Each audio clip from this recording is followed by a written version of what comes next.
Passbook. एक माँ जिसकी आज इकलौती बेटी की शादी है। माँ बेटी को विवाह के उपहार के तौर पर एक बैंक अकाउंट की पासबुक देती है। तो बेटी अपनी माँ से ये पूछती है कि ये क्या। माँ कहती है कि ये मेरी तरफ से एक छोटा सा विवाह का उपहार है। ये बैंक अकाउंट की पासबुक है, यह तुम्हारे जीवन के खुशी के लम्हों को संजोए रखेगी। आगे जब भी तुम दोनों की ज़िंदगी में कोई खुशी का मौका आए तो अपनी तरफ से इसमें कुछ पैसे जमा करना। जितनी बड़ी खुशी उतनी ज़्यादा रकम, और उसके आगे लिख भी देना कि आज ये खुशी का मौका है, इसलिए इतने पैसे जमा किए हैं। आज मेरी बेटी की शादी है तो मेरे लिए भी खुशी का दिन है कि इसलिए मैंने भी इसमें 1,000 रुपये भी जमा करा दिए हैं। और आगे पासबुक सूची में लिख भी दिया है कि आज मेरी बेटी की शादी, इसलिए मैं 1,000 रुपये इसमें जमा करती हूँ। बेटी को अपनी माँ का दिया गिफ्ट बहुत प्यारा लगा। बेटी ने घर जाने के बाद जब यह बात अपने पति से की तो पति को भी यह चीज़ बहुत अच्छी लगी और कहने लगा कि ये तो बहुत अच्छा तरीका है अपने जीवन की खुशी के लम्हों को फिर से याद करने का। दोनों अब इंतज़ार कर रहे थे कि कब इसमें अगले पैसे जमा हों। दोनों नए नए बहाने ढूंढते थे पैसे जमा करने के।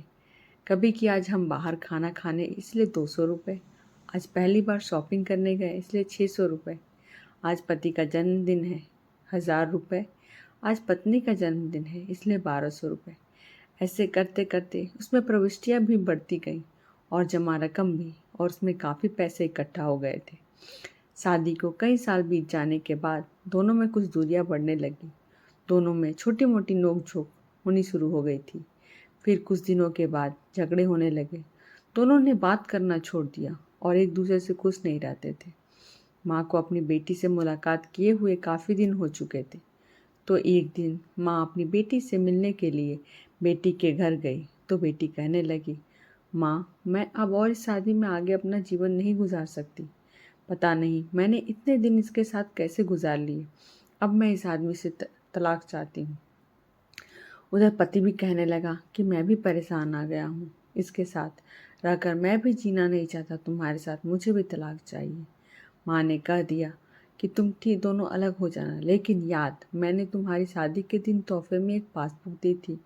बेटी पासबुक निकाल कर लाई, उसमें देखा कि उसमें बहुत पैसे जमा हैं। माँ ने कहा जब शादी इतनी बुरी थी तो पहले अपनी शादी से जुड़ी कोई याद भी अपने पास नहीं रखनी चाहिए। पहले इसमें जमा रकम को खर्च करना होगा, फिर तुम तलाक ले सकते हो। दोनों ने कहा ठीक है। और अगले ही दिन बेटी पासबुक लेकर बैंक जाती है पैसे निकालने के लिए। बैंक में पैसे निकालने वालों की लाइन लगी थी तो बेटी भी लाइन में खड़ी हो गई। अब खड़े हुए काफ़ी देर हो गई थी। बेटी ने खड़े खड़े ही पासबुक खोली और देखने लगी कि इसमें कब कब पैसे जमा किए थे।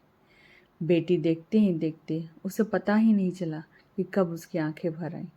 अपने बीते लम्हों को याद करके उसने उसी पति के साथ बिताए थे जिसे वो आज तलाक देने चली थी।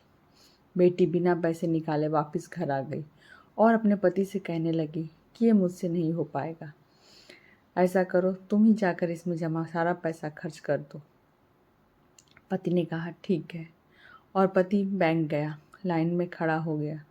उसकी नज़र भी पासबुक पर पड़ी और उन सारे खुशी के लम्हों पर पड़ी जो उसने अपनी उसी पत्नी के साथ बिताए थे जिसे वो आज तलाक देना चाहता था।